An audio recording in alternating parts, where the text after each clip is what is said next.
Hello everyone, আসসালামু আলাইকুম। পুরোপুরি শীত চলছে, পিঠা খাওয়ার আমেজে। তো আমিও আমার এই ভিডিওটার যে রিলগুলো আছে শেয়ার করেছি এডিটিংয়ের সময়ের জন্য। ফুল ভিডিওটা শেয়ার করতে পারি না, আজকে শেয়ার করে দিচ্ছি। তো এই যে দেখুন, আমি আমার প্রক্রিয়া কীভাবে বানালাম। এই চাউলের গুঁড়াটা আমরা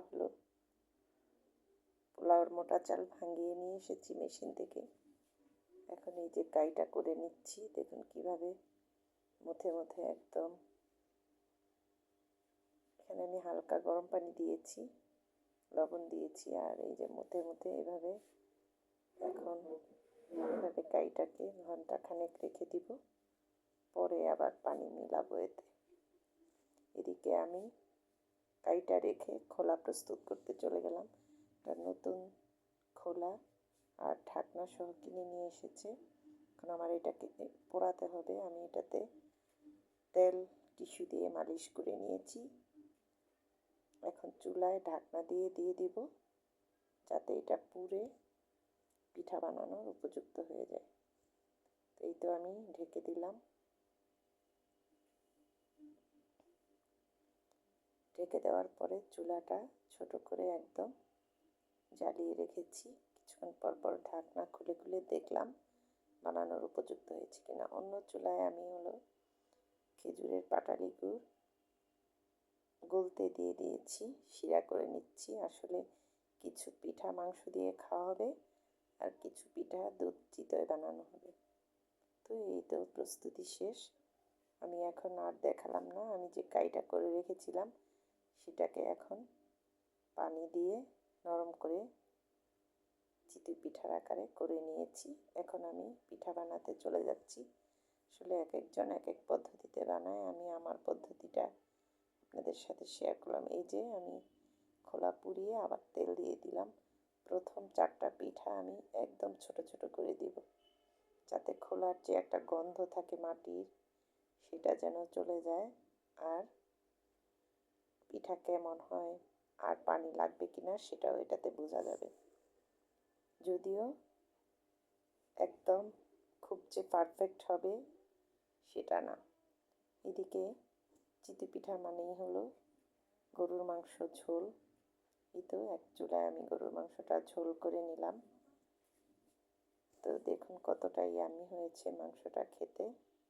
এক চুলায় আমি মাংস রান্না করছি, আর এক চুলায় চিতই পিঠা করে নিচ্ছি। আমার দারচিনি এলাচ দিতে আগে মনে ছিল না, এখন দারুচিনি এলাচ দিয়ে মাংসটাকে হালকা ঝোল দিয়ে বসিয়ে রাখবো এদিকে।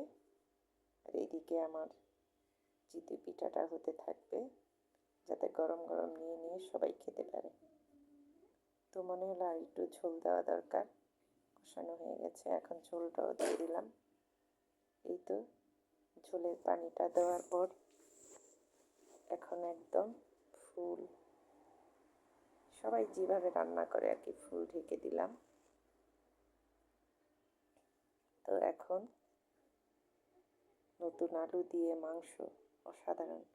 আমি কিন্তু সাথে কয়েকটা রসুনও দিয়ে দিয়েছি, মাংস হয়ে গেছে। এই যে দেখেন, আলুর সাথে কিন্তু কয়েকটা রসুনও দিয়ে দিলাম। খেতে কিন্তু অসাধারণ এইভাবে মাংস। আমার তো আলুর চেয়ে রসুন দিলে রসুনটা খেতে অনেক বেশি টেস্টি মনে হয়। এই যে আমি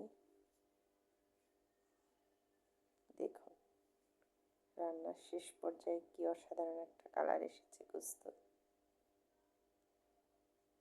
চিতই পিঠা দিয়ে খাওয়ার জন্য কিন্তু এটা পারফেক্ট। এই যে এই মাংসটাই ঘুরে ফিরে এই তো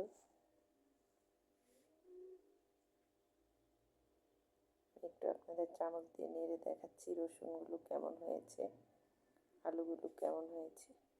আমরা সবাই রান্না করি, সবার পরিবারে কম বেশি।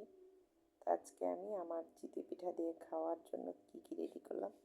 কিন্তু আমি যেই পিঠা দিয়েছিলাম ছোটোগুলো উঠিয়ে এখন আমি নতুন করে আবার পিঠা দিয়েছি। এখন এইভাবে আমি আমার পিঠাগুলো ভেজে নিলাম। তো এই পিঠাগুলো হচ্ছে খেয়ে দেয়ে শেষ। এই পিঠাগুলো রয়ে গেছে, আমি এখন ভিডিও করছি। আসলে আরও অনেক পিঠা বানিয়েছি, সবাই খেয়ে ফেলেছে। এই কয়টা রয়েছে, এই কয়টা আমি ওই যে গুড়ের যেই ঝোলটা করেছি সেই গুড়ের ঝোলে দিব।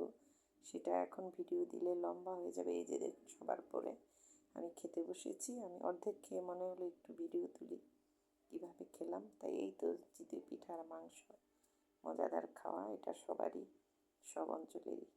তো আমার ফুল ভিডিওটি দেখে ভালো লাগলে লাইক